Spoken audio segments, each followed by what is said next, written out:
नमस्कार। खबरें खेती की में आपका स्वागत है। सबसे पहले मुख्य समाचार। सन 2011-2012 में 24.5 करोड़ टन का रिकॉर्ड खाद्यान्न पैदा होगा। इर्री 2012 के अंत तक 10 लाख हेक्टेयर में बाढ़ रोधी किस्म की खेती कराएगी। एफसीआई अब और अधिक धान गेहूं खरीद सकेगा। चरपरी मिर्चों में चरपरेपन का अंतर कहां से आता है? और अब खबरें विस्तार से। भारत सरकार के केंद्रीय कृषि मंत्रालय के अनुसार सन 2011-2012 में देश में खाद्यान्न का उत्पादन अब तक का सबसे बड़ा रिकॉर्ड बनाएगा। ये नए साल की सबसे आशाजनक खबर है। कृषि मंत्रालय के विशेषज्ञों का अनुमान है कि 2011-2012 में 24.5 करोड़ टन खाद्यान्न पैदा होगा। इसमें 13 करोड़ टन से अधिक धान और लगभग 9 करोड़ टन गेहूं पैदा होने का अनुमान है। बाकी मोटे अनाज और दालें पैदा होंगी। सन 2010-2011 में भारत के विविध राज्यों में गेहूं की प्रति हेक्टेयर उत्पादकता के आंकड़े भी जारी किए गए हैं। गेहूं की सर्वाधिक प्रति हेक्टेयर उत्पादकता अब भी पंजाब में ही है, जिसने भारत की हरित क्रांति के समय से ही गेहूं क्रांति में सबसे अधिक योगदान किया था। पंजाब में आज भी किसान प्रति हेक्टेयर औसतन 4,507 किलोग्राम गेहूं पैदा करते हैं, यानी लगभग 4.5 टन गेहूं। इसी तरह हरियाणा ने भी गेहूं की उत्पादकता में अपना दूसरा स्थान बनाया हुआ है। हरियाणा में प्रति हेक्टेयर औसतन 4,390 किलोग्राम गेहूं पैदा किया जाता है। पूरे देश में गेहूं की प्रति हेक्टेयर उत्पादकता का औसत लगभग 3 टन प्रति हेक्टेयर है, जो कि 2,938 किलोग्राम प्रति हेक्टेयर बताया गया है। सबसे कम गेहूं की उत्पादकता कर्नाटक में रिकॉर्ड की गई, जहां ये केवल 965 किलोग्राम गेहूं प्रति हेक्टेयर है, यानी 1 टन प्रति हेक्टेयर से भी कम। आंध्र प्रदेश से लेकर उत्तर प्रदेश तक सभी राज्यों में गेहूं की उत्पादकता बढ़ाने की बहुत संभावना है। इन राज्यों में गेहूं की उत्पादकता उन्नत किस्मों तथा उन्नत तकनीकों को अपनाने से बढ़ाई जा सकती है। इसके लिए सबसे जरूरी है गेहूं की पैदावार बढ़ाने की सभी तकनीकों को किसानों तक पहुंचाना।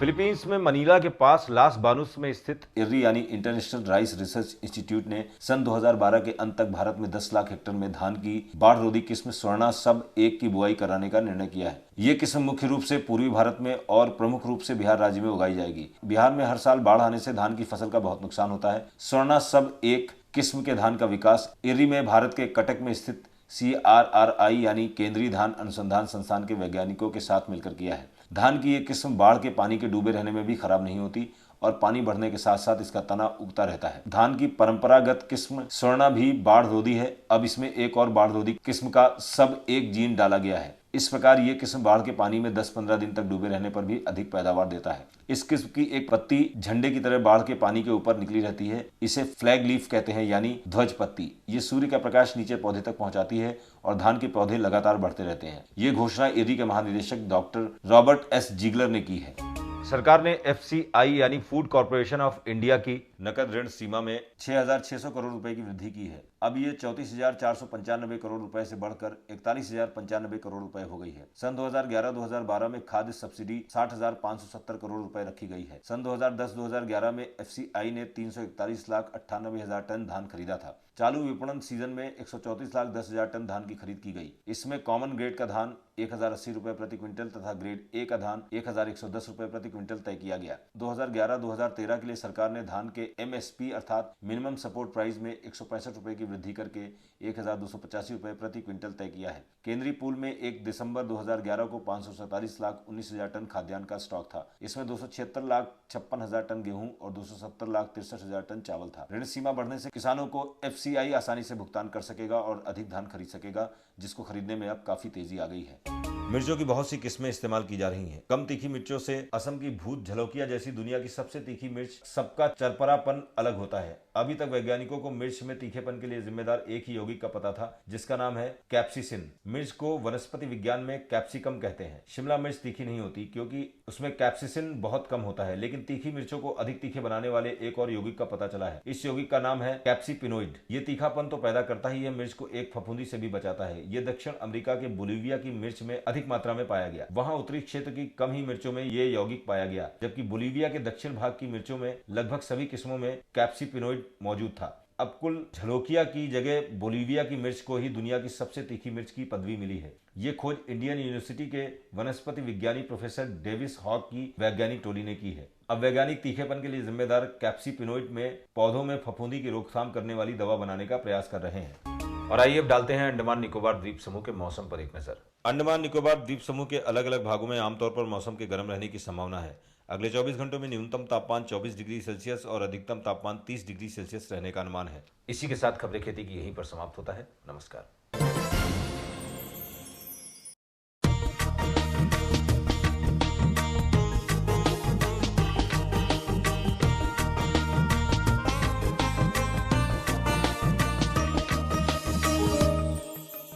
मंडी भाव बुलेटिन में आप सभी का स्वागत है। आइए डालते हैं विभिन्न राज्यों की विभिन्न मंडियों से प्राप्त हुए ताजा मंडी भावों पर एक नजर। सबसे पहले देखते हैं अंडमान निकोबार द्वीप समूह की विभिन्न मंडियों में भिंडी के ताजा भाव किस प्रकार रहे। अंडमान निकोबार द्वीप समूह की रंगत मंडी में भिंडी का न्यूनतम मूल्य 1,800 रुपये प्रति क्विंटल और अधिकतम मूल्य 2,200 रुपये प्रति क्विंटल दर्ज किया गया। और अंडमान निकोबार द्वीप समूह की हेवलॉक मंडी में भिंडी का न्यूनतम मूल्य 2,200 रुपये प्रति क्विंटल और अधिकतम मूल्य 2,800 रुपये प्रति क्विंटल दर्ज किया गया। और अब तमिलनाडु की विभिन्न मंडियों में नारियल के ताजा भावों पर एक नजर। तमिलनाडु की अन्नूर मंडी में नारियल का न्यूनतम मूल्य 640 रुपये प्रति क्विंटल और अधिकतम मूल्य 660 रुपये प्रति क्विंटल दर्ज किया गया। और तमिलनाडु की अंथियूर मंडी में नारियल का न्यूनतम मूल्य 675 रुपये प्रति क्विंटल और अधिकतम मूल्य 1,545 रुपये प्रति क्विंटल दर्ज किया गया।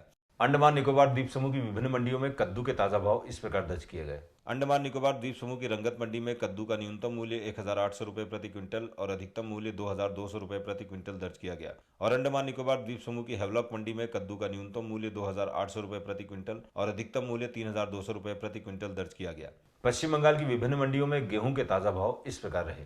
पश्चिम बंगाल की खतरा मंडी में गेहूं का न्यूनतम मूल्य 1,030 रुपये प्रति क्विंटल और अधिकतम मूल्य 1,075 रुपये प्रति क्विंटल दर्ज किया गया। पश्चिम बंगाल की समसी मंडी में गेहूं का न्यूनतम मूल्य 1,010 रुपये प्रति क्विंटल और अधिकतम मूल्य 1,040 रुपये प्रति क्विंटल दर्ज किया गया।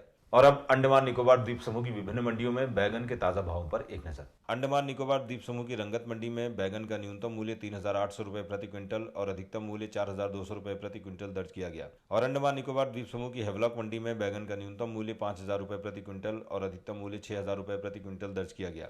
आइए देखते हैं अंडमान निकोबार द्वीप समूह की विभिन्न मंडियों में पत्ता गोभी के ताजा भाव किस प्रकार रहे। अंडमान निकोबार द्वीप समूह की रंगत मंडी में पत्ता गोभी का न्यूनतम मूल्य 4,800 रुपये प्रति क्विंटल और अधिकतम मूल्य 5,200 रुपये प्रति क्विंटल दर्ज किया गया। और अंडमान निकोबार द्वीप समूह की हेवलॉक मंडी में पत्ता गोभी का न्यूनतम मूल्य 4,000 रुपये प्रति क्विंटल और अधिकतम मूल्य 5,000 रुपये प्रति क्विंटल दर्ज किया गया। और अंत में अंडमान निकोबार द्वीप समूह की विभिन्न मंडियों में प्याज के ताजा भावों पर एक नजर। अंडमान निकोबार द्वीप समूह की रंगत मंडी में प्याज का न्यूनतम मूल्य 2,000 रुपये प्रति क्विंटल और अधिकतम मूल्य 4,000 रुपये प्रति क्विंटल दर्ज किया गया। और अंडमान निकोबार द्वीप समूह की हेवलॉक मंडी में प्याज का न्यूनतम मूल्य 2,500 रुपये प्रति क्विंटल और अधिकतम मूल्य 3,500 रुपये प्रति क्विंटल दर्ज किया गया। देश भर के विभिन्न राज्यों की विभिन्न मंडियों में चल रहे आज के ताजा भाव आप www.ekmarknet.nic.in वेबसाइट पर देख सकते हैं। और इसी के साथ मंडी भाव बुलेटिन यहीं पर समाप्त होता है। नमस्कार।